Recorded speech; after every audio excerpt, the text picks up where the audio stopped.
buenos días a todos. Es un placer estar aquí con ustedes para hablar de ecología del suelo. Vamos a empezar a mirar al suelo de una forma que quizá no hayan hecho antes, o quizás sí, pero bueno, estoy encantada de escuchar un poco su perspectiva. Y para empezar, les quiero invitar, si han visto en sus mesas, deberían tener unas bolsas de papel con un plato.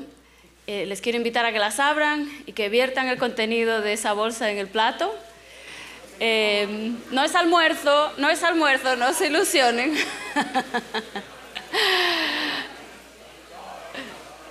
Bueno, observen primero, ¿qué notan? ¿Cuáles son las diferencias que pueden apreciar entre esos dos suelos? Esos suelos los recogimos de dos viñedos vecinos, uno al lado del otro. ¿Qué ven que sea diferente ahí? El color, muy bien. ¿Qué más? La humedad, cierto. Las raíces. ¿Cuál tiene más raíces? ¿El número 1 o el número 2? Número 2, ok. ¿Cuál es más oscuro? ¿El 1 es más oscuro? El 2. Muy bien. ¿Algo más? El olor, el tacto. No lo prueben. Bueno, si quieren lo pueden probar. La clase de planta. Sí. Sí, la clase de hierba. Muy bien. También, cierto. Perfecto. Bueno, vamos a empezar entonces. Estos dos suelos son de estos dos viñedos. Aquí tenemos. Y esto es algo que vemos en el paisaje, ¿no? Cuando salimos aquí en Napa o en Sonoma, en toda California. Diría que incluso en todo el mundo lo que vemos es como un contraste bastante fuerte, ¿no? Entre un tipo de viñedo que parece más a esto y un tipo de viñedo que se parece más a esto, ¿no? Y como que además últimamente hay como una transición, ¿no? Estamos empezando a cambiar un poco de este tipo de viñedo, de este modelo, ¿no? Con lo que sería un viñedo limpio, más limpio, a este tipo de viñedo, ¿no? En el que tenemos ya más componentes, estos colaboradores de cuatro patas acá, ¿no? Las hierbas, etcétera, ¿no? Pues esos suelos que tienen son cada uno de un viñedo. ¿Qué creen ustedes? Vamos a votar. ¿Qué suelo es más saludable? Vamos a votar. De esos dos suelos, ¿cuál es más saludable? ¿El viñedo 1 o el viñedo 2? Viñedo 1 es el que está pelado, el viñedo 2 es el que tiene los borregos y las hierbas. Voten, usen su teléfono, si tienen el celular, escaneen este código que le va a llevar a la página para votar. Y aquí, ahí vemos ya cómo van saliendo los resultados, muy bien. Nadie vota por el viñedo 1. Ahí va, 2, muy bien. ¿Ya votó todo el mundo? ¿Sí? Esperamos un minuto. Tenemos 61, 62, contra 5, 66, sigue aumentando. Parece que va a ganar el viñedo 2. Muy bien, es el viñedo 2. Bien. ¿Qué pasa en el viñedo 2 en comparación con el viñedo 1? El viñedo 2 lleva décadas bajo manejo que se llama orgánico y regenerativo, ¿no? Sin labranza, con cultivo de cobertura, con borregos. Viñedo 1 tiene otro tipo de prácticas de manejo. El suelo 2 es más saludable por cosas como la que ustedes acaban de comentar, el color, la humedad, las hierbas, las raíces. Pero ¿qué realidad qué decimos? ¿Qué es lo que queremos decir cuando hablamos de un suelo que es más saludable? Atrás, igual me pasé yo, a ver, acá, atrás, aquí estamos. ¿Qué es la salud del suelo? La salud del suelo, esta es la definición del Departamento de Agricultura de los Estados Unidos, es la capacidad continua del suelo para funcionar como un ecosistema vivo, vital, que sostiene las plantas, los animales y a los humanos. Es una definición así como muy grande, ¿no? A mí me gusta resumirlo en esta frase de que el suelo es un recurso natural vivo que da vida. ¿Cuál es eso? ¿Qué significa eso para, por ejemplo, un viñedo? Está verde, tiene vida, me gusta eso, sí. Cuando pensamos en un viñedo, un suelo saludable, ¿cuáles son las funciones o las propiedades de ese suelo que nosotros esperamos? Esperamos que tenga un rendimiento adecuado, pero que además la calidad del cultivo sea alta, especialmente en zonas como Napa, buscamos calidad de uva más que rendimiento, ¿no? Que sostenga vida, diversidad, que tenga alta actividad microbiana, que almacene carbono, que reduzca las emisiones de gases de efecto invernadero, que proporcione nutrientes para las plantas, que retenga y recicle nutrientes y que además pueda infiltrar agua cuando llueve y que retenga el agua cuando hay sequía. Son bastantes cosas, ¿no? ¿Cuál es la diferencia entre un suelo saludable y un suelo de alta calidad, ¿no? Antes se hablaba mucho de la calidad del suelo, ahora se habla de la salud del suelo. Estamos hablando de lo mismo, pero no exactamente lo mismo. El concepto ha evolucionado un poco, ¿no? La calidad del suelo es un concepto como más tradicional, que se refiere más como a propiedades estáticas. Un suelo tiene una textura determinada, ¿no? Más arenoso, más arcilloso, tiene más o menos nutrientes. Son cosas que los nutrientes se pueden manejar, pero la textura no, ¿no? Si usted tiene un suelo arcilloso, arenoso, ahí se va a quedar. Y generalmente eso no se cambia. Así que cuando hablamos de calidad del suelo nos referimos a propiedades más estáticas, mientras que cuando hablamos de salud del suelo nos estamos refiriendo a propiedades dinámicas. ¿Qué quiero decir?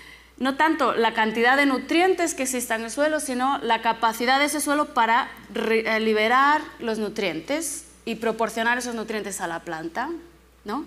O la capacidad del suelo para ciclar el agua y proporcionar agua a las plantas también. ¿Cuál es la diferencia aquí? Estamos enfocándonos en procesos y esos procesos están regulados por la vida, por la parte viva del suelo. Y esta es la principal novedad en la que nos vamos a enfocar en este workshop. La mayor parte de la historia de la agricultura y la ciencia del suelo hemos hablado de propiedades físicas y químicas. Cuán profundo es un suelo, qué textura tiene, retiene agua, no retiene agua, qué nutrientes, qué capacidad de intercambio catiónico, son todas cosas que son más familiares. No nos hemos enfocado tanto en lo que está vivo en el suelo. ¿Por qué? Porque no se ve. Directamente porque no se ve. Hay cosas que sí, pero la mayor parte de la vida en el suelo es invisible. Son microorganismos. Y entonces, ¿cómo vamos a saber si nuestro suelo es diverso o no? ¿Qué microorganismos tenemos ahí si no los podemos ver, ¿no? Entonces, no es hasta hace pocos años que se empiezan a usar técnicas moleculares de secuenciación de ADN que nos permiten saber. Ahora yo puedo mandar una muestra a un laboratorio y en pocos días me van a decir tiene usted diversidad o no, y este tipo de microorganismo beneficioso o este patógeno. Pero antes eso no se podía hacer o era más difícil. Los estudios recientes de ecología de suelo, de biodiversidad del suelo, nos están diciendo que el suelo es uno de los ecosistemas del planeta más diverso. Más de la mitad de las especies que existen en el planeta están en el suelo, viven debajo del suelo. Más de la mitad. Esto, si pensamos a lo mejor en un ecosistema diverso, pensamos en la selva tropical, no sé, en un arrecife de coral, nunca pensamos en el suelo, pero el suelo en realidad tiene una cantidad de diversidad muy alta. Pero la mayor parte de eso es microbiana, la mayor parte de la diversidad son microorganismos. Existe, sin embargo, una gran variedad, como pueden ver en estas fotografías, ¿no? de organismos que viven bajo tierra. Microorganismos, hongos, bacterias, nemátodos. No todos los nemátodos son malos, además. Tenemos lombrices, tenemos colémbola, que son como insectos microscópicos, topos, ¿no? Nadie quiere topos. Pero bueno, son parte del ecosistema y es importante que haya diversidad y además es importante que todas esas distintas especies, distintos grupos se relacionen entre sí, interactúen. Y una de las formas más importantes en las que interactúan estas especies es comiéndose unos a otros, es lo que le llamamos las relaciones tróficas, ¿no? en la que una especie es el alimento de otra. Entonces, muchas veces hablamos del ecosistema de suelo en función de la complejidad de la cadena trófica, de la red trófica, que es lo que vemos aquí. Esto sería como una simplificación de lo que pasa, ¿no? Empezando por las plantas, ¿no? Que son como la entrada de energía al suelo, capturan la energía del sol, producen biomasa, esa biomasa alimenta a los microorganismos alimentan a los nematodos, los nematodos alimentan a los insectos, etcétera, etcétera, etcétera. No, existe esta cadena que va a permitir que se regule la transferencia de materia orgánica, de nutrientes y de energía, ¿no? A través del suelo. Y todo esto soporta la salud del suelo, el ciclo de nutrientes, el ciclo de carbono, la regulación de enfermedades también y la regulación hídrica. Vamos a ver cómo pasa eso, ¿no? Les comentaba que el principio de la red trófica, de la cadena trófica del suelo, son las plantas, fundamental. Tiene que haber una planta para que entre la energía y entre la materia orgánica al suelo, ¿no? Y si nos fijamos, a mí me gusta mucho este dibujo porque muestra que la mayor parte de la biomasa de las plantas está escondida, no la vemos, está debajo del suelo. Pero si se fijan, estas especies todas casi tienen más biomasa por debajo del suelo que por encima, ¿no? Entonces, muchos de los beneficios que traen las plantas al viñedo vienen por estos procesos que pasan en las raíces. Hay que pensar que las plantas están haciendo fotosíntesis, capturan CO2 de la atmósfera, ¿no? Con la energía del sol, producen biomasa y transfieren esa biomasa a la raíz. Y muchas veces las plantas van a estar liberando azúcares de sus raíces que alimentan a los microorganismos. Y así es como se va transfiriendo esa energía y esos nutrientes y esa materia orgánica a la red trófica. Entonces, las plantas son fundamentales en crear el ecosistema y en modificar el ecosistema. Contribuyen también, por ejemplo, a crear la estructura del suelo y la porosidad de un suelo saludable. Si ustedes van con una pala al campo que esté bien cubierto de hierba y sacan un trozo de suelo, se van a fijar que hay una cantidad de raíces ahí que están incluso como envolviendo al suelo, ¿no? Existen esos terrones que están pegados a las raíces. Esos son agregados, son las unidades fundamentales de la estructura del suelo que van a traer porosidad. Esa porosidad ayuda a que se infiltre el agua, que se airee el suelo, ¿no? Esos poros entre estos agregados es por donde va a pasar el agua cuando llueve. Dentro de estos agregados, dentro de estos terrones que se pegan a las raíces, es también donde se retiene el agua. Esos son como los reservorios de agua cuando hay sequía. Y las raíces contribuyen a eso. Existen además interacciones constantes entre las plantas y los microorganismos del suelo, y muchas de esas son beneficiosas. La mayor parte de las veces, por desgracia, nos enfocamos, y con razón, en patógenos que existen, microorganismos patógenos, pero existen muchos otros beneficiosos que están en los viñedos de forma natural y que están interactuando con las plantas de forma constante. Por ejemplo, aquí en este lado de la diapositiva tenemos las bacterias fijadoras de nitrógeno. ¿Estas sí las conocían? ¿Ya habían escuchado de estas? Rhizobium es un ejemplo, ¿no? Bacterias fijadoras de nitrógeno, ¿qué hacen? Tienen la capacidad de tomar nitrógeno del aire, de la atmósfera, y transformarlo en nitrógeno que es asimilable para las plantas. Es decir, que nos estamos ahorrando fertilizante aquí, ¿no? No todas las plantas pueden interaccionar así, normalmente son las legumbres como las habas, los guisantes, el trébol, ¿no? Entonces, esas especies tienen la capacidad de interaccionar con estas bacterias fijadoras de nitrógeno, proporcionar nitrógeno a la planta, y la planta contribuye alimentando a las bacterias con azúcares de sus raíces. Entonces, algo parecido ocurre, por ejemplo, con los hongos micorrizas. Esto sí que lo habían escuchado, ¿verdad? Las micorrizas del suelo. ¿Cuántos de ustedes habían oído hablar de las micorrizas antes? Ok, bien. Los hongos micorrízicos existen en el suelo de forma natural. Todos los suelos tienen hongos micorrízicos. Interaccionan con el 80-90% de las especies de plantas. O sea, es una interacción muy, muy común.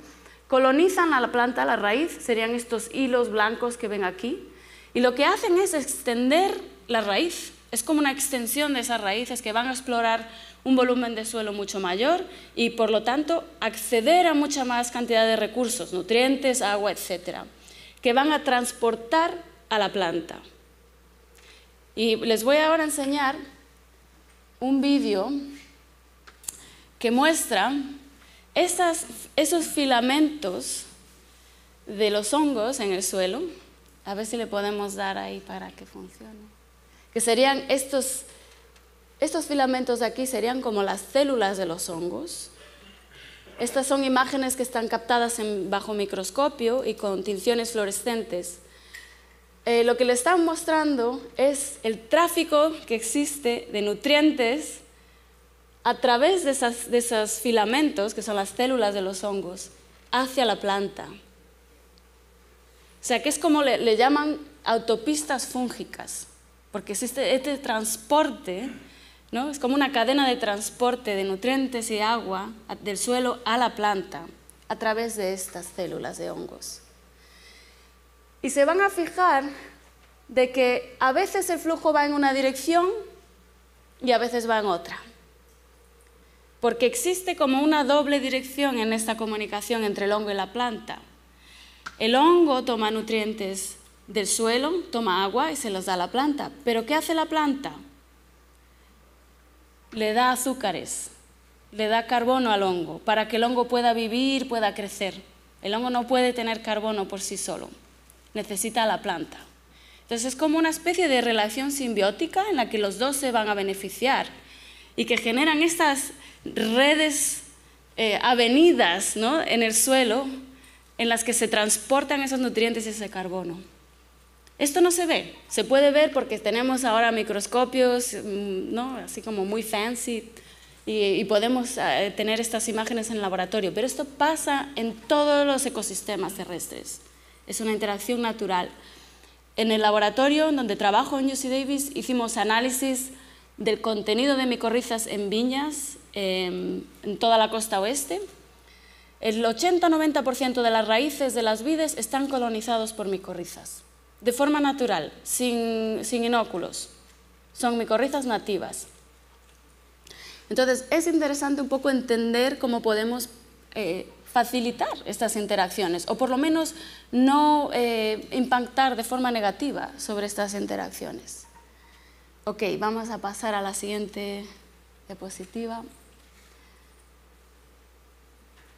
Ahí está. Bueno, ahora quería hablar de algo un poco más visible, las lombrices. Esto sí que lo han visto todos, ¿no?, en los viñedos. Saca una pala de suelo de nuevo, ¿no? Es posible, si el suelo es saludable, que se vaya a encontrar 1, 2, 3, 4 lombrices, ¿no? Esa es una muy buena señal. Eso quiere decir que el suelo es muy saludable. ¿Qué hacen las lombrices en el suelo? Las lombrices comen suelo y comen materia orgánica. Lo que van a hacer es mezclar el suelo con los minerales, con la materia orgánica, ¿no? Y una vez que cagan, esas cacas de las lombrices son una mezcla de la materia orgánica y de los minerales. Esos son los agregados que generan la estructura del suelo, que contribuyen a la porosidad, que contribuyen a la aireación y a la retención de agua. Muy importante el papel de la lombriz en crear estructura del suelo. Aquí tenía otro vídeo que les voy a mostrar. Esto es lo que se llama un time-lapse. Es como un vídeo que se grabó a lo largo de un mes entero, pero ahora obviamente está acelerado, en el que hicieron pues esta caja artificial, ¿no?, con una pared de metacrilato para poder filmar 3 capas de suelo que se ven aquí con un distinto color, y arriba pues una capa de mantillo, ¿no?, así bastante gruesa, ¿no? Y le pusieron a la caja pues unas cuantas lombrices y observaron qué pasaba, ¿no?, a lo largo de ese mes. Entonces ya lo pueden ver aquí, lo que están haciendo las lombrices. ¿Qué pasa? ¿Qué están haciendo?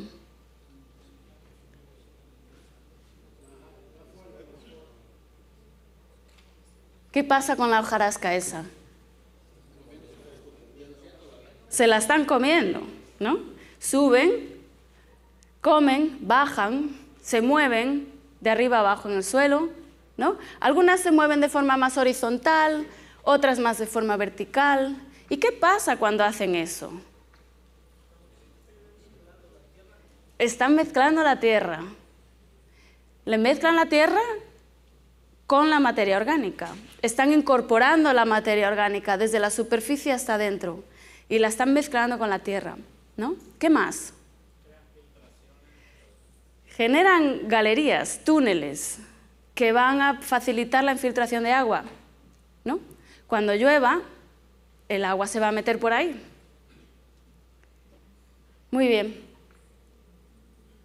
Pues vamos a pasar a la siguiente. Si pensamos en todos estos procesos, cómo los organismos del suelo están facilitando la generación, la incorporación de materia orgánica, el ciclo de carbono, el ciclo de nitrógeno, etc. Una de las funciones más importantes de la biología del suelo es la mitigación del cambio climático. ¿Cómo es eso? Los organismos del suelo contribuyen a la descomposición de la biomasa para liberar nutrientes. Esa lombriz que está consumiendo la hojarasca va a estar descomponiendo esa biomasa para generar nutrientes que después las plantas pueden captar de nuevo para regular la producción primaria de ese ecosistema, la producción de biomasa.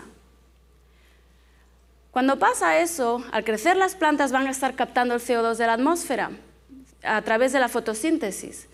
Lo que quiere decir que ese carbono, cuando la biomasa se descompone y pasa por el suelo, va a estar acumulándose de forma gradual en el suelo como materia orgánica. Esto contribuye a la acumulación de carbono en el suelo. Los suelos a nivel global es el reservorio más grande de carbono que existe en ecosistemas terrestres. Hay más carbono en el suelo que en la atmósfera y en la biomasa combinadas. ¿Por qué? Por este proceso que pasa de forma constante en todos los ecosistemas. También hay gases que se liberan de forma natural.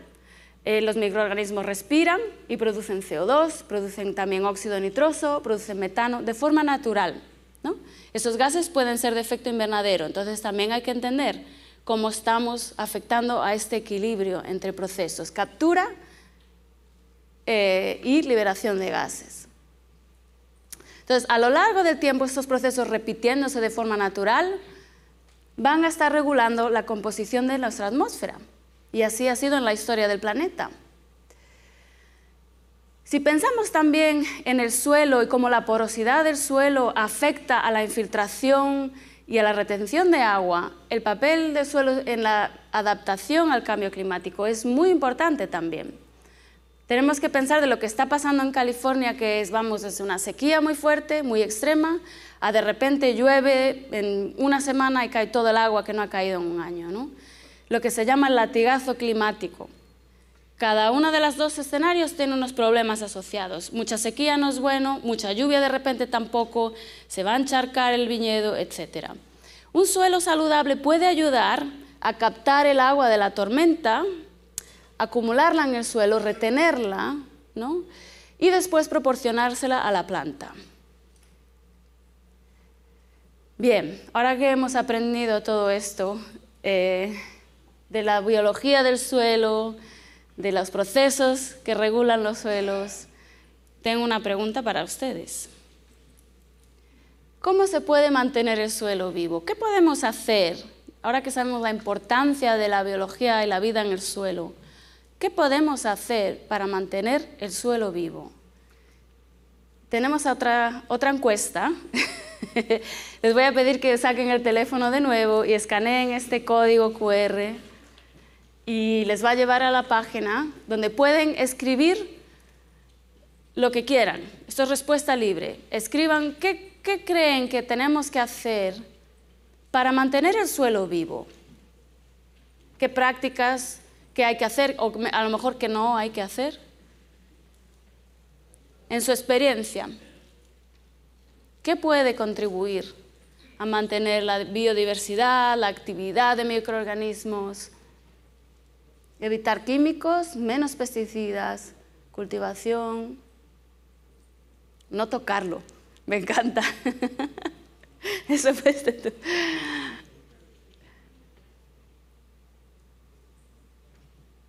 Agregar materia orgánica, bien. Menos pesticidas, esto bien está saliendo. Se ve que mucha gente está respondiendo lo mismo. No usar químicos, cambiemos en orgánico, no tocar, no químicos. Evitar el cultivo, eso sale mucho. Me encanta, porque lo dicen de forma distinta, pero está saliendo mucho, sí. Cover crops, todo el año, bien, no herbicidas. Muy bien. Sembrar semillas, no cultivar. No tirar basura. Agregar materia orgánica. Más o menos estamos viendo todos los mismos temas. Coincidimos, bien. Vamos a seguir entonces. Vamos a pensar. Todo organismo vivo no son tan distintos que nosotros en el suelo. ¿Qué necesitamos para estar bien? Una casa y alimento. Para empezar, ¿no? Salud, una casa, buena alimentación, eso es lo fundamental. Lo mismo ocurre con los organismos del suelo. Para que estén saludables necesitan un hogar y necesitan alimento. Así de sencillo. Esos son los básicos.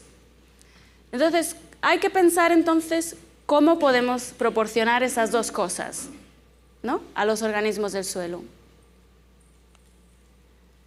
Hay que pensar que la estructura del suelo es la casa, es el hábitat, ¿no? Si yo agarro un terrón, como tienen ustedes en esos platos, esos terrones de suelo están compuestos de millones de poros. Algunos se ven, aquí en esta foto pueden ver algunos más grandes, ¿no?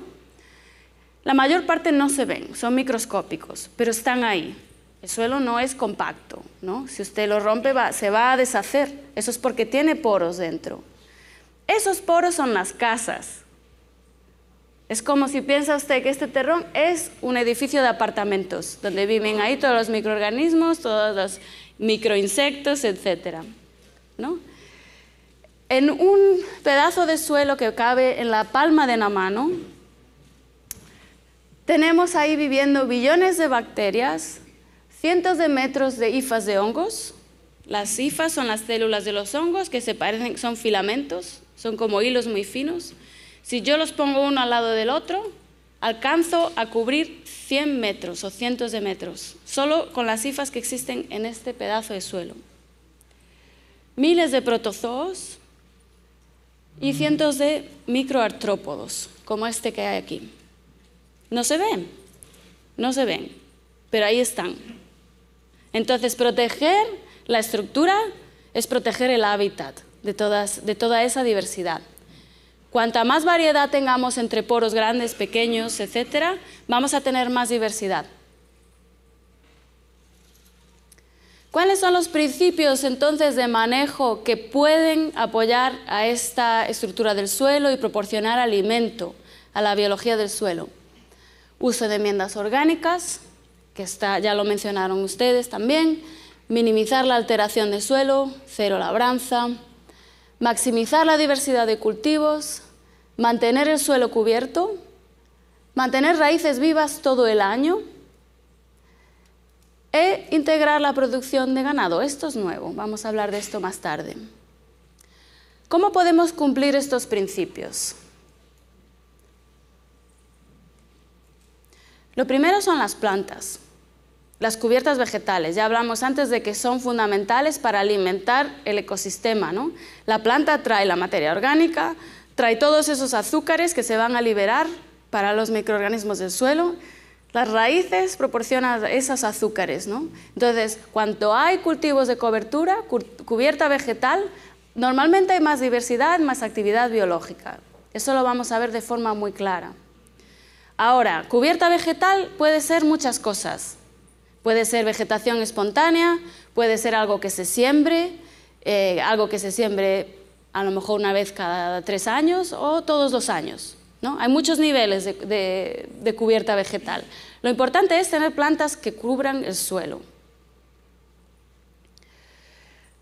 Otro beneficio de la cubierta vegetal esta vez más obvio, es que nos protege el suelo. Cuando viene una tormenta, hablábamos antes de estas tormentas tan fuertes que tenemos ahora, si el suelo está cubierto, no se pierde. Y si no se pierde, es que se mantiene la materia orgánica y se mantiene la diversidad del suelo. Se pueden usar las cubiertas vegetales también para solucionar problemas de estructura y de compactación en el suelo. Podemos escoger el tipo de cubierta vegetal que se usa, con cierto tipo de raíces más gruesas, como aquí, para que generen aperturas en el suelo para descompactar, ¿no? Se pueden usar para manejar problemas del suelo. Una práctica muy efectiva, combinada también con cubierta vegetal, el uso de enmiendas orgánicas. El uso de composta, vermicompost, estiércol, no es tan común, pero podría servir. Lo que es materia orgánica que alimenta a esos microorganismos que van a alimentar al resto de la red trófica del suelo. Muy sencillo. Aquí es un ejemplo de un tractor que está aplicando compost en un viñedo. Si el objetivo es apoyar la biodiversidad, mi recomendación es que se aplique a todo el viñedo. Muchas veces se aplica composta simplemente debajo de la vid. Está bien, tiene su función quizá más enfocada a la nutrición de la vid, pero si lo que queremos es incrementar la salud del suelo, proteger la diversidad en el viñedo, es mejor echarlo sobre toda la superficie. Cero labranza, hablábamos antes, también se mencionó mucho en la encuesta que hicimos. Simplemente no labrar el suelo. Cuando labramos el suelo, lo que hacemos es romper la estructura. Vamos a estar rompiendo esos agregados, destruyendo la porosidad del suelo, lo cual tiene efectos muy directos sobre la biodiversidad y sobre todo sobre los hongos y las lombrices, porque todas esas redes, filamentos de hongos que les comentaba, que transportan los nutrientes y el agua, se rompen directamente. Con el arado los van a romper. El arado tiene también efectos negativos sobre la lombriz, muy claro. Entonces, cuando dejamos de arar, lo que hacemos es aumentar la biomasa de hongos, aumentar la diversidad, también de lombrices. Y también va a haber mayor captación de carbono. La labranza va a tener un efecto también muy directo sobre la estructura del suelo y eso va a afectar la porosidad y la tasa de infiltración y el riesgo de erosión del suelo.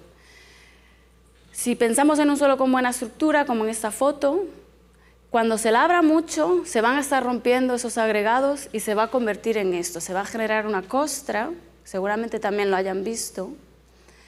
Cuando llueve, ¿dónde va a haber mayor infiltración? En este. Aquí, esto es como si estuviese sellada la superficie del suelo, ¿no? Entonces va a haber más escorrentía. En vez de infiltrarse el agua, va a haber escorrentía. Cuando hay escorrentía, hay erosión. Eso es algo que no queremos tampoco. Bien, a lo largo de la historia, y ustedes seguramente lo hayan experimentado en su experiencia en los viñedos, hay como distintas filosofías, formas de manejo que han intentado proteger el suelo y la biodiversidad del suelo, ¿no? La agricultura sustentable pues tiene un énfasis en la eficiencia, ¿no? del uso de recursos para cumplir con necesidades presentes y futuras. Se habla también de la agricultura climáticamente inteligente, que tiene un énfasis en la adaptación y mitigación climática. Entonces hay ciertas prácticas que se usan más enfocadas a eso. Y la agroecología es como una disciplina científica que casi que está muy relacionada a estas dos formas de manejo, que tiene un énfasis en la autorregulación de los ecosistemas y la ecología del suelo. Recientemente hemos visto como un resurgir de lo que se llama la agricultura regenerativa. La agricultura regenerativa, ¿cuántos de ustedes trabajan en regenerativa ahora mismo? Alguien veo levantando la mano, pero estaba estirándose, me parece. No tanta gente entonces trabaja en regenerativo, pero sí que lo han escuchado, ¿no? Bien, pues la agricultura regenerativa es como una evolución, es como una intersección, bebe un poco de todas estas fuentes, de la agroecología, de la agricultura climáticamente inteligente, de la agricultura sostenible, pero no es exactamente lo mismo. Entonces hay mucha gente que está empezando a pensar qué es la agricultura regenerativa. El Estado de California este año definió con propósito de crear políticas públicas en el futuro, lo que es la agricultura regenerativa. Y esto es lo que dicen: un enfoque integrado de agricultura y ganadería basado en principios de salud del suelo, ahí está, biodiversidad y resiliencia de los ecosistemas, que conduce a mejores resultados específicos. Es una definición bastante general, ¿no? Un poco vaga, pero que tiene las palabras salud del suelo, biodiversidad y resiliencia, y los temas con los que hemos estado hablando ahora, ¿no?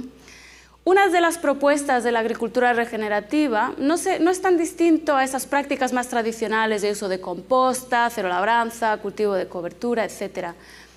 De hecho, usa las mismas prácticas, pero lo que propone la agricultura regenerativa es la combinación de esas prácticas. Es decir, usar cubierta vegetal con cero labranza, con composta y borrego. El uso de borrego es algo que quizá se está proponiendo ahora más a través de esta agricultura regenerativa. ¿Por qué el borrego? ¿Cuáles son los beneficios que pensamos que el borrego puede tener cuando se combina con el uso de cubierta vegetal, composta, etcétera? Hablamos de que las plantas son fundamentales, ¿no? La cubierta vegetal va a traer la materia orgánica, produce azúcares que afectan al microbioma y eso afecta al carbono del suelo, nutrientes, etcétera, ¿no? ¿Qué pasa cuando viene la oveja, el borrego, y se come a la cubierta vegetal? Lo que hemos visto en estudios que hicimos recientemente es que existe como lo que se llama un mecanismo de crecimiento compensatorio. Es que la cubierta vegetal, después de que pasa la oveja, va a volver a crecer, rebrota. Y para hacer eso tiene que producir muchos más azúcares para estimular a los microorganismos que liberen los nutrientes para que vuelva a crecer. Entonces hay como una especie de estimulación del microbioma justo después de que pasen los borregos. 24 horas después de que pasen los borregos se estimula la actividad microbiana. O sea que el borrego va a estar cambiando las cosas y la actividad de los microorganismos bajo el suelo, ¿no? Tiene efectos ecológicos claros. Bien, vamos ya a entrar en la última parte de la charla. ¿Cómo sé si mi suelo es saludable? Digamos que yo quiero manejar el regenerativo, voy a hacer todas estas prácticas para proteger el hábitat, alimentar a los microorganismos, generar un sistema diverso y activo. Lo primero es saber dónde tomar las muestras. Fácil, ¿no? Hay que tener en cuenta que los viñedos son, en general, dependiendo del tamaño de la propiedad, de características topográficas, etcétera, van a ser bastante heterogéneos.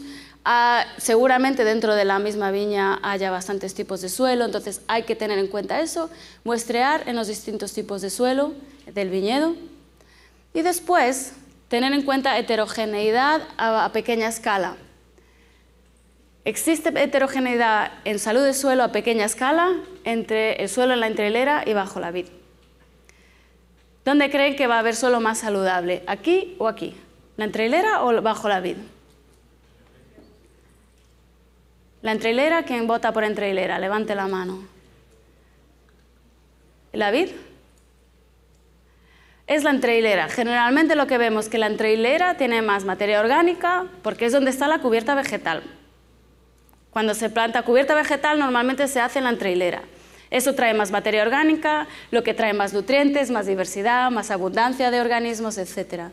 O sea que normalmente se va a ver más ahí. Entonces eso hay que tenerlo en cuenta. ¿Qué podemos hacer para saber si estamos en la buena dirección? Observar la presencia de vida. Una vez que tomamos una muestra con una pala, observemos la vida debajo del suelo. Hay lombrices, muy buena señal. Eso ya le va a decir que está haciendo todo bien. También podemos observar cosas más sutiles, como por ejemplo la presencia de hongos. Yo no sé si se aprecia bien en esta imagen, como una especie de zonas más blancas. Parecen raíces de plantas, pero no son hongos creciendo. Están asociados a las plantas y esos son hongos micorrizas. muy posiblemente. Evalúe la tasa de infiltración de agua, muy fácil de hacer, seguramente ya de hecho lo hayan intentado alguna vez. ¿Quién ha evaluado la infiltración aquí antes? Mano arriba, poca gente, bueno. Es una forma muy fácil de ver cómo se está infiltrando el agua, es poner el cilindro de PVC, puede ser un trozo de, ¿cómo se dice? Pipa. Se introduce en el suelo, como pueden ver ahí arriba, se pone un film de plástico para cubrirlo completamente y luego se añade una cantidad de agua, puede ser 1 litro, lo que quepa dentro del cilindro. Hay que tener un timer, que puede ser con el teléfono. Una vez que esté listo, se retira el film y se cuenta el tiempo que tarda el agua en desaparecer, en infiltrarse. Si todo va bien y el suelo es saludable, menos de 1 minuto va a haber esto. Si el suelo no es saludable, va a pasar esto. Esto es muy fácil de comprobar. La estructura del suelo, la estabilidad del hábitat, la calidad del hábitat de los organismos, se puede evaluar también por lo que llamamos Slake's Test, ¿no? Simplemente agarrar un terrón de suelo, ponerlo en agua y observar qué pasa. Y ahora lo voy a hacer yo con esos 2 suelos que tienen ustedes ahí, el suelo número 1 y el suelo número 2. Y en estos cilindros, a ver si no reborda. Este suelo número 1 es de un viñedo convencional, suelo número 2 es de un viñedo en manejo orgánico y regenerativo durante 35 años. Entonces, vamos a ver qué pasa. Lo que está pasando es que el agua ahora mismo está intentando entrar en todos esos poros que les había comentado dentro de este terrón, ejerciendo presión, ¿no? El agua va a estar ejerciendo presión y va a estar empujando las partículas de suelo y materia orgánica fuera, ¿no? Cuando el suelo es saludable, ya lo pueden ver aquí, el terrón se va a mantener intacto. Mientras que aquí se está disolviendo como si fuera azúcar, de forma muy rápida. De hecho, cuando acabemos el workshop de hoy se va a ver incluso más. ¿Qué pasa aquí? ¿Por qué no se disuelve este? Tiene más poros, exacto, pero las partículas están más pegadas unas a otras. ¿Por qué?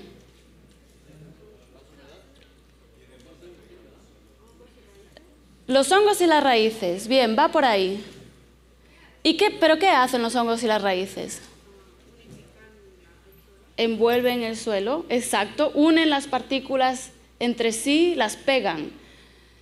También pasa que este suelo tiene más materia orgánica, más microorganismos. Los microorganismos producen pegamento, moléculas orgánicas que van a pegar las partículas minerales entre sí. Y por eso este suelo aguanta más. ¿Cuál es la implicación de esto cuando viene una tormenta? Cuando viene la lluvia. ¿Qué viñedo va a tener más erosión? ¿El 1 o el 2? El 1 es el menos saludable. El menos saludable va a tener un riesgo mayor de erosión. Porque esto que vemos aquí, que está pasando en menos de 1 minuto, cuando viene una tormenta, se va a llevar el suelo.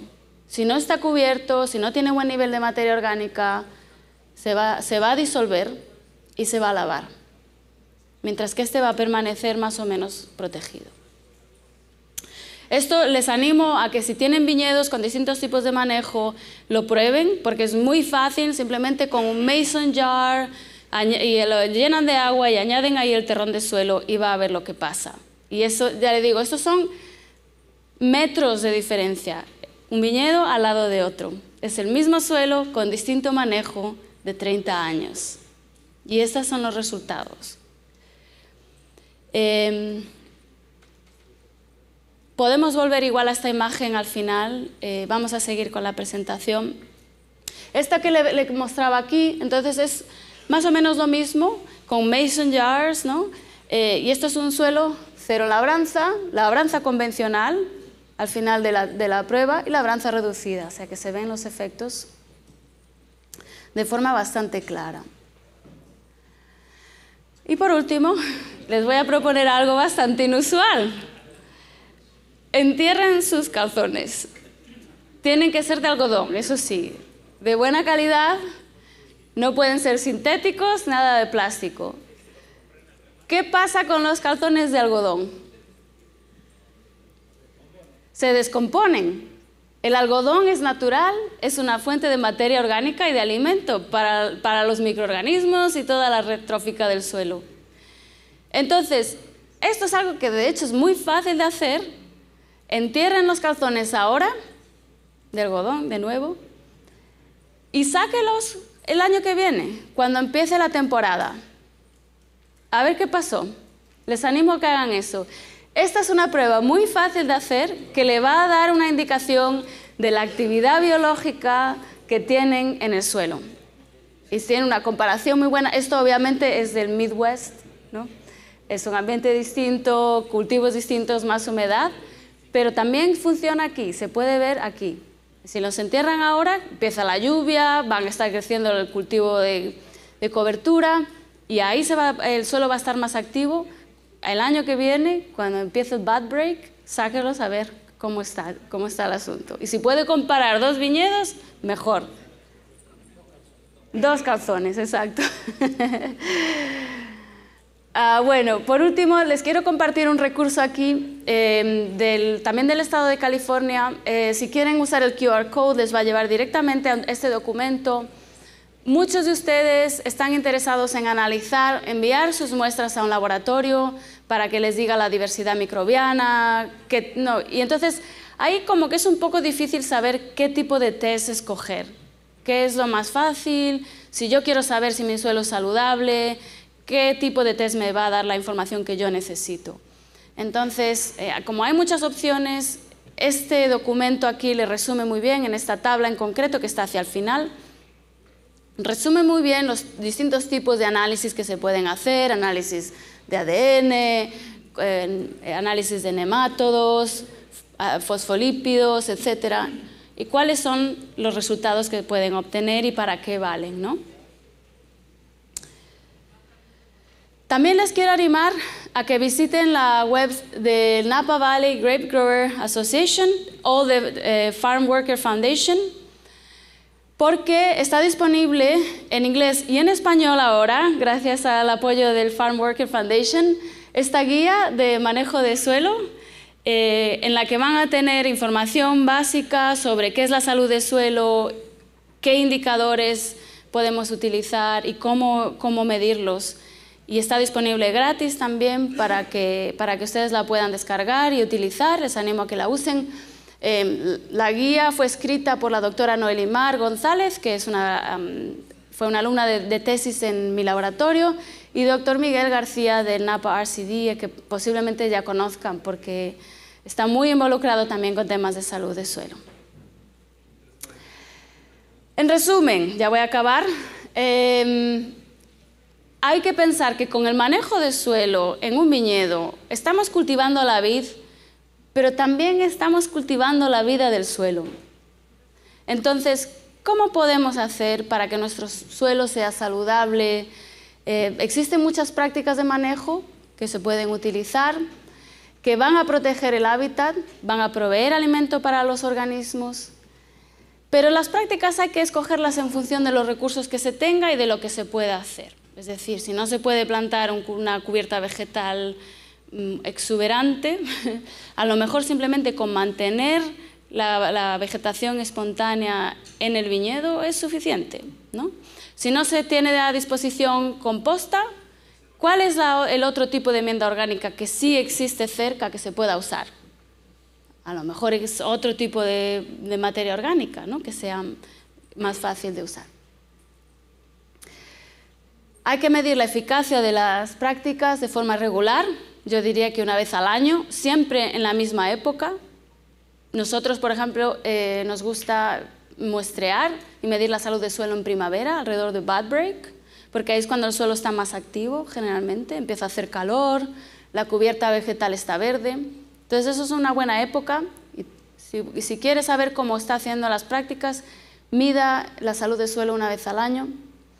Y después recordar que las cosas no cambian de un año para otro. Generalmente es algo que hay que mantener, es una práctica a largo plazo, es algo que hay que mantener en el tiempo y no se pueden esperar resultados inmediatos, ¿no? Entonces es algo que hay que incorporar, es como cuando uno va al gimnasio, se quiere poner en forma, no por ir una vez se va a poner fuerte, ¿no? Hay que seguir yendo todos los días, lo mismo pasa con el tema de la salud del suelo.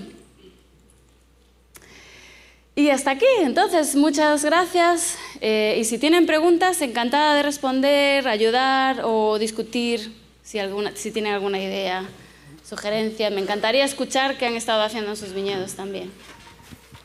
Bueno, muchísimas gracias. Les pediría un aplauso para la doctora Lescano.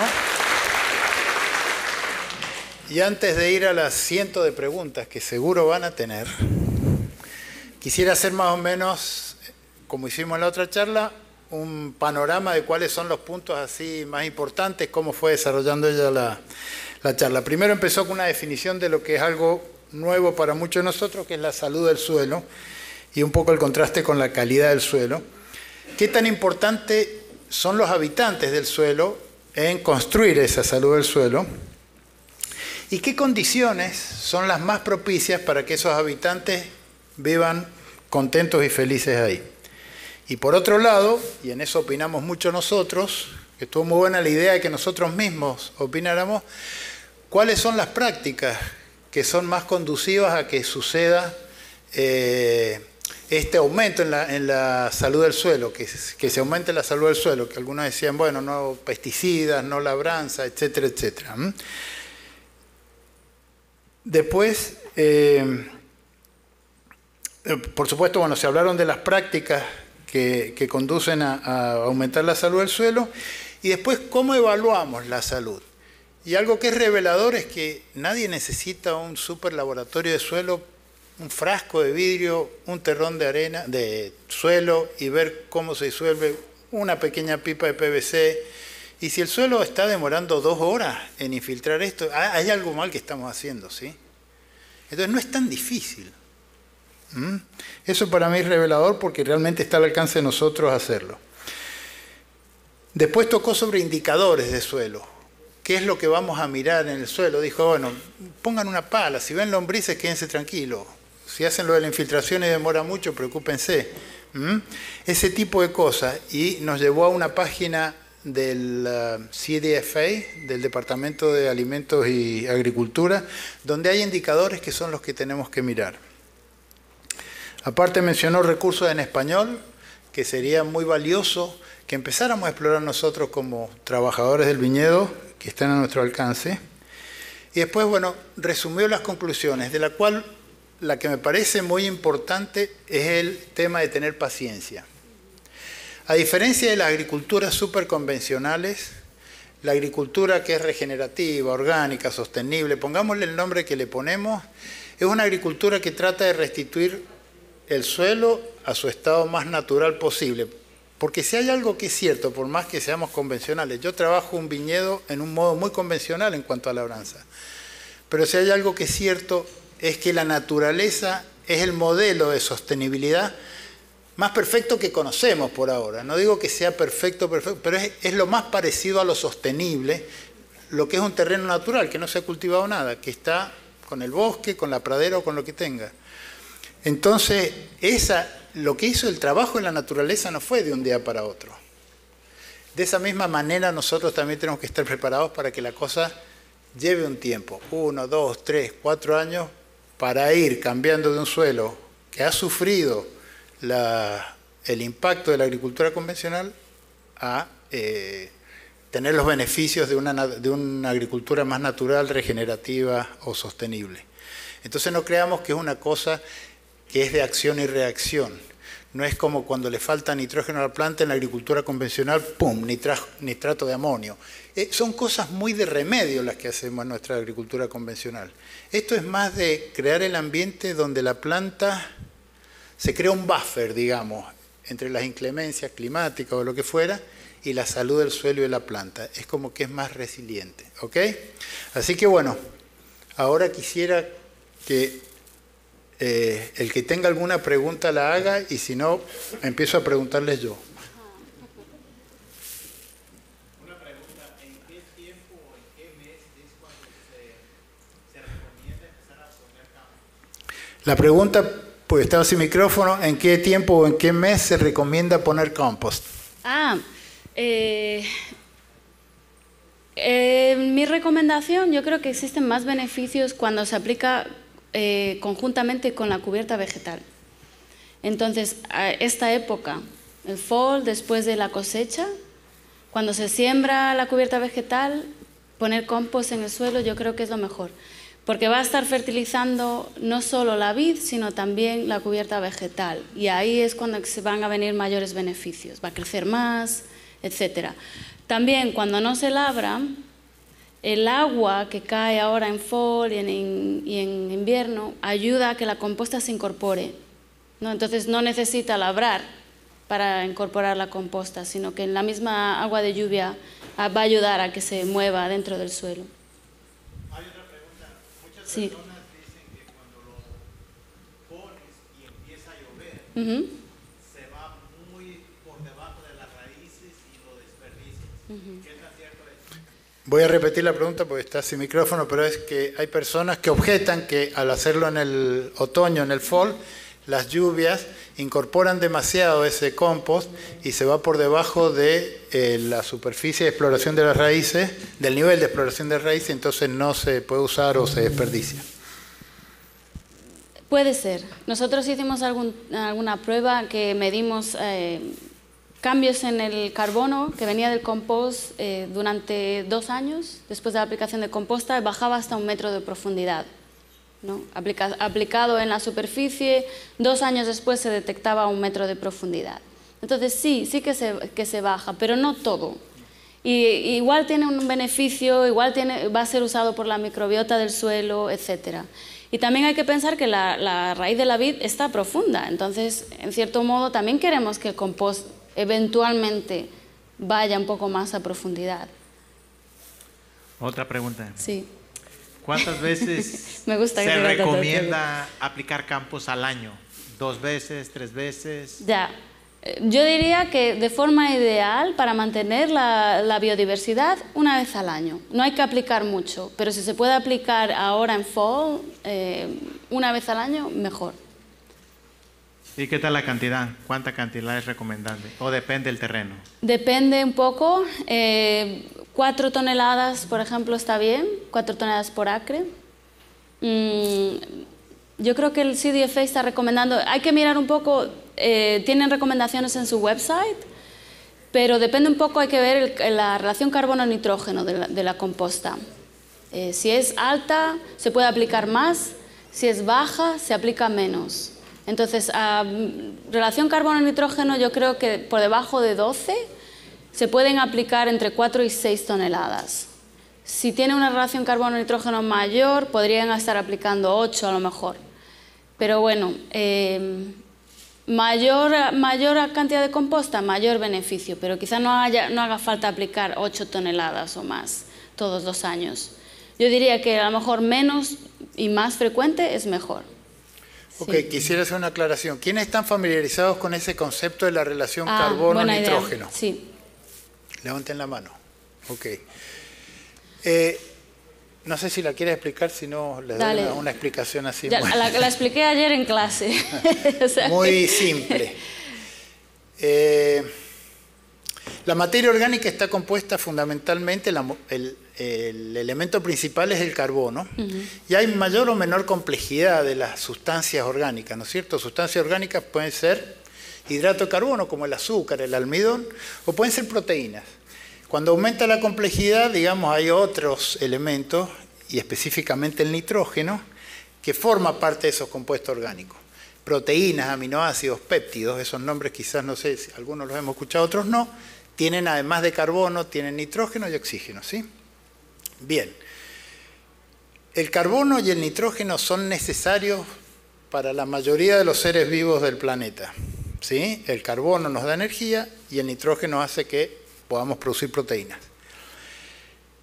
Cuando el fertilizante o la amenda que ponemos en el suelo,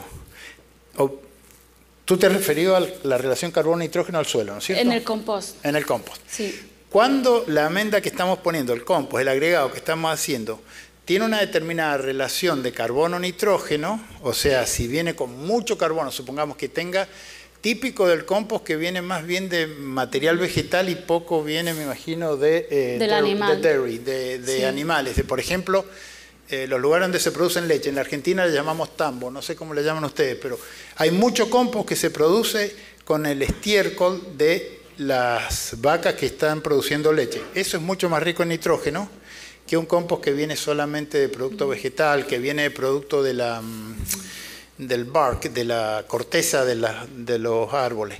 Bueno, cuando el producto es demasiado rico en carbono y muy pobre en nitrógeno, entonces lo que suele pasar que los microorganismos que necesitan el nitrógeno lo captan porque lo necesitan y medio como que se lo roban a la planta que uno quiere beneficiar, ¿sí?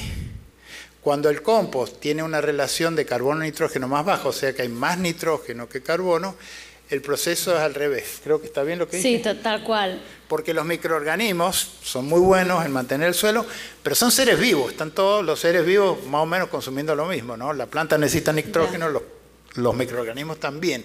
Entonces, bueno, en eso resulta la recomendación. Es un parámetro, un valor, que es muy común escuchar a los que venden compost, es decir, tiene una relación carbono-nitrógeno de 12, quiere decir que por cada nitrógeno tiene 12 de carbono, o por cada nitrógeno tiene 15 de carbono, o tiene 8 de carbono. Entonces eso es bueno para saber en relación a las recomendaciones que estaba haciendo ella, que si la relación varía en un sentido, se echa más o se echa menos, ¿ok? Exacto. Hay que pensar, relación carbono-nitrógeno alta, por ejemplo, tenemos madera, y entonces composta que trae mucha madera, mucho carbono, demasiado en relación al nitrógeno. Y cosas que tienen carbono-nitrógeno baja son generalmente residuos animales. El estiércol tiene una relación mucho nitrógeno en relación al carbono, ¿no? Entonces ahí es lo que podemos pensar. Mucho nitrógeno en la viña no es bueno, mucho carbono tampoco, hay que tener un equilibrio. Y yo lo explico en clase, lo de la relación carbono-nitrógeno, con las papas fritas y el ketchup. ¿A quién le gustan las papas fritas? A mí me gustan. ¿Quién las come con ketchup? Vale. Pues cuando los microorganismos descomponen la composta, es como si estuvieran tomando papa frita con ketchup. La papa frita es el carbono y el ketchup es el nitrógeno, ¿no? Les va a gustar tener un poco de ketchup para la papa frita. ¿Qué pasa? Que el ketchup se acaba pronto y les van a quedar muchas papas fritas. Cuando el compost tiene mucho carbono, tiene muchas papas fritas en relación al ketchup. Así es. Entonces no se va a descomponer tan rápido. Los microorganismos lo que van a hacer es buscar más ketchup, buscar más nitrógeno y se lo van a robar a la planta. ¿Ok? ¿Se entendió eso? Así pasa. Es como se acaba el ketchup, se lo van a comer a la planta. Ok, entonces eso es bueno porque es la base de, la pregunta fue, ¿cuánto compost se aplica? El resultado más o menos, la respuesta, así medio rule of thumb, es 4 toneladas por acre, pero si queremos escarbar un poquito más en detalle, está bueno esas consideraciones. Otra pregunta. Daniel. Sí, nada más quería agregar un poquito de información sobre la composta. Sí. Yo soy CCA, Certified Crop Advisor, ya por muchos años. Y lo que yo aprendí es que hay que mandar una muestra de suelos o de tierra a un laboratorio y pedirles que midan la cantidad de material orgánico. Aquí en nuestra área y en general en la agricultura, lo ideal es entre 2.5 partes por millón a 3.8 partes por millón de material orgánico. Si nos pasamos de 4% ya empieza a haber problemas con demasiado material orgánico.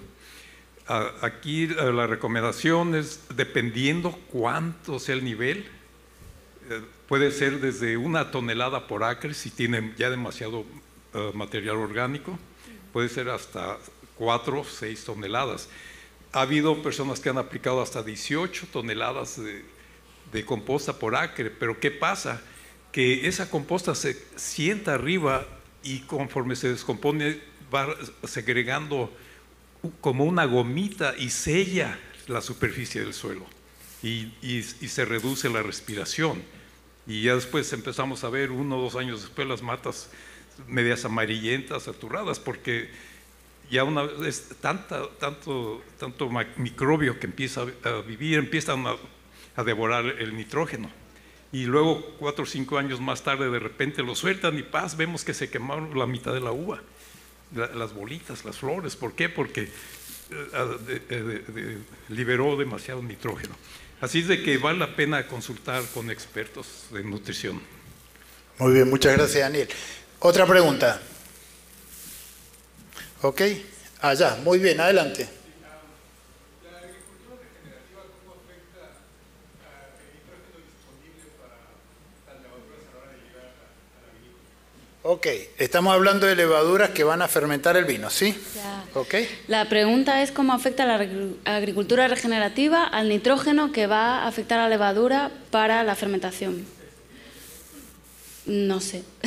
Respuesta rápida. Yo creo que el tema de la agricultura regenerativa, aunque comentaba antes, son prácticas más o menos tradicionales, ahora mismo no existe información suficiente. Yo creo que esa combinación de todas esas prácticas es la novedad y no ha habido investigación suficiente como para ver eso que me comentas. ¿Qué cambios hay en el nitrógeno? Lo que sí se sabe es, bueno, ¿y qué cambios hay en nitrógeno en el suelo y qué efectos pueda tener eso en la fermentación? Todavía estamos investigando esos temas. Sí sabemos que cuando se deja de labrar un suelo, si uno está haciendo labranza, se deja de labrar, se empieza a plantar cubierta vegetal y todo eso, el ciclo de nitrógeno se ralentiza un poco. Va a haber un periodo de tiempo en el que quizá disminuya el nitrógeno en el suelo, porque de repente vamos a pasar a un sistema orgánico en el que se está ciclando el nitrógeno de forma más lenta. Entonces hay una fase de cambios en el que el ciclado de nitrógeno va a ser más lento. Después, cuando ya se llevan varios años en regenerativo, las cosas se equilibran y entonces la liberación de nitrógeno de la materia orgánica va a estar a la par con la necesidad de la planta. Cuando ya está todo equilibrado, digamos, 10 años después de tener manejo regenerativo, las cosas ya son más estables y hay una cantidad de nitrógeno disponible para la planta que puede mantener la productividad. Pero existe esa fase inicial cuando uno cambia de manejo convencional a regenerativo en el que se pueden desequilibrar las cosas bastante. Ahora, ¿cómo afecte eso a la uva? También existe como un buffer ahí, ¿no? Porque el cambio en el suelo no afecta directamente a la vid necesariamente, por lo menos eso es lo que hemos visto nosotros, que a lo mejor se van a ver, existe como un retraso en los efectos,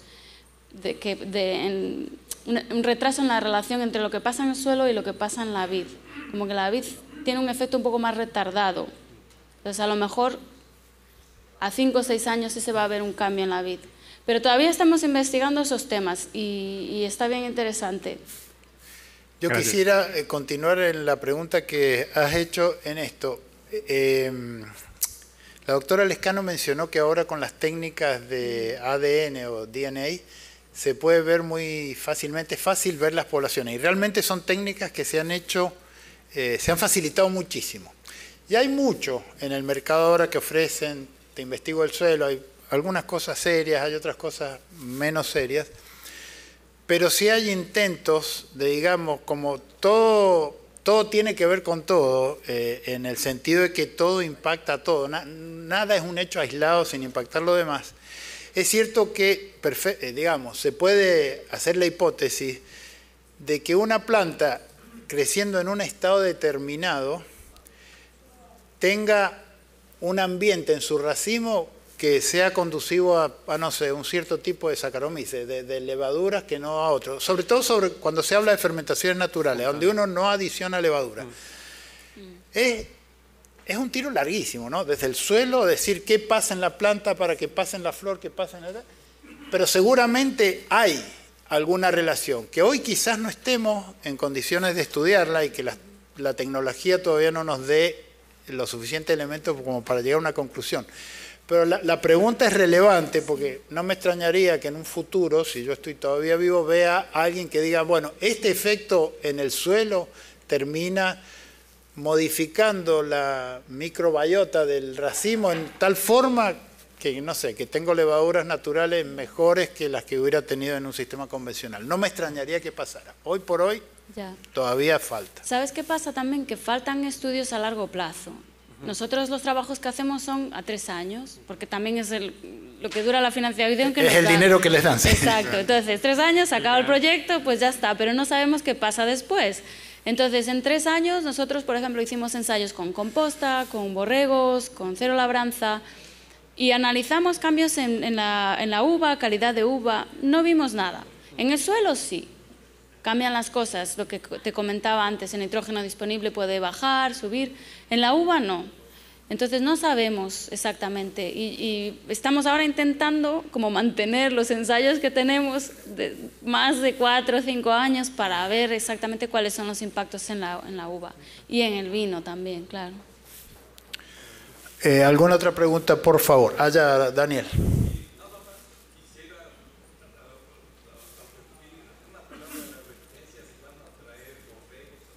Ajá. Asegúrense que los separan en algún lugar. Perdón. Los borregos pueden traer semillas de hierbas invasoras. Así que antes de traerlos a sus viñedos, asegúrense que les dan alimento correcto, que no lleve semillas invasoras, por lo menos 48 horas.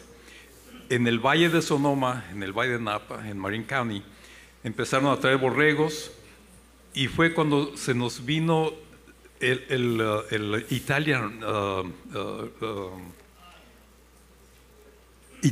Ryegrass. Y yo fui uno de los primeros que me llamaron para identificar la invasión y es muy difícil combatirlo. Hay muy pocos herbicidas. Entonces, si llegara a pasar eso, puede entrar un problemón, pero créanme ustedes, muy grande y para muchos años. Gracias. Muy bien, muchas gracias, Daniel. ¿Alguna otra pregunta? Vamos. Bueno, a ver, entonces pregunto yo. Levanten la mano los que en sus viñedos, la mayoría del viñedo está manejado en forma tradicional, digamos, donde uno pasa hop-plow o alguna forma de labranza al lado de la planta y después disco o algún tipo de arado que deja el suelo limpio, hermoso, así, sin ni una hierba. ¿Alguien que haga eso? Ok. ¿Quiénes están en el lado opuesto, digamos, donde no se hace ninguna disrupción de la superficie del suelo y lo único que se hace es un mowing, o sea, se pasa cortando, digamos, la cubierta vegetal y no se toca nada? También, a ver, levanten la mano los que lo hagan. Ok, ok. No ¿Y de tanto, alguno de ustedes que hay algún...? Sí, porque están los que hacen tradicional, los que hacen totalmente labranza cero o no-till. Y los demás ¿Y el en resto medio. qué hacen? ¿No miran el suelo o...? Ok, Ajá, alternan, o sea ya, que hay ya. alternancia en el tiempo, a veces hace por unos años, después vuelve, o alternancia en el espacio. Hago 2 hileras y otra o no, que eso también lo hacemos nosotros. Ok, ¿alguna otra pregunta más? Yo tengo una pregunta para ustedes.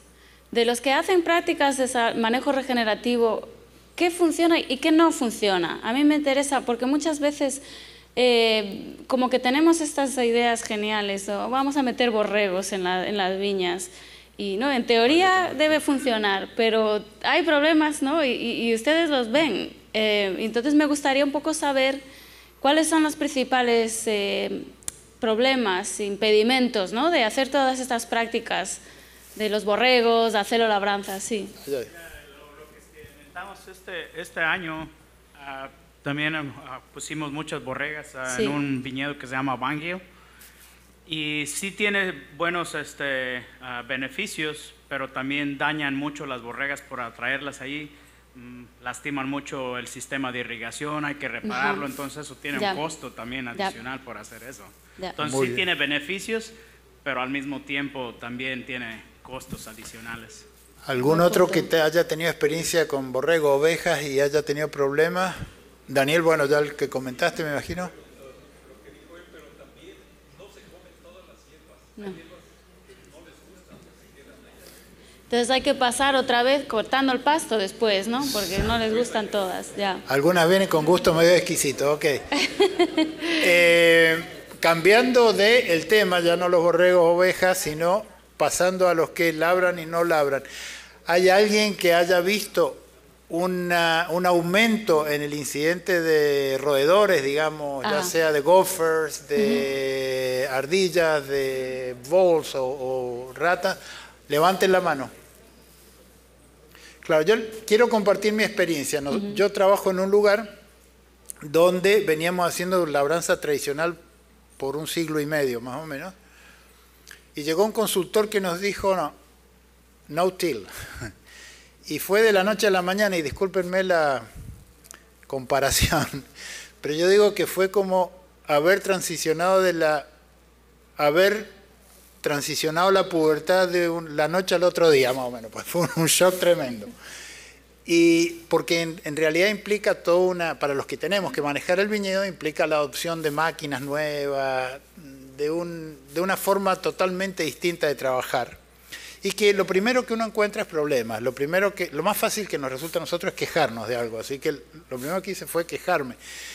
En realidad estuvimos como 4 o 5 años haciendo esa práctica en todo el viñedo, y uno va afinando y encontrándole la solución a los problemas, y diría que en general anduve bien. Y yo soy de Argentina y de un lugar donde la materia orgánica en el suelo es muy poca. Cuando a uno le dicen 1% de materia orgánica es bajo, yo digo, para nosotros, del lugar donde yo soy, que se llama Mendoza, es excelente, porque es un desierto. Entonces toda la práctica vitícola allá se hace en forma de no labranza, ¿sí? Acá es un poco distinto porque las lluvias, hay condiciones, digamos, que hace que uno no necesite, digamos, ya el suelo de por sí, las lluvias invernales ayudan mucho a que tenga agua, y entonces es un poco distinto. El tema es que cuando transicionamos a ese sistema, yo vi los beneficios, y diría que lo que nos hizo un poco ir de vuelta atrás a la labranza tradicional fue el tema de los roedores, que medio como que explotó en forma incontrolable.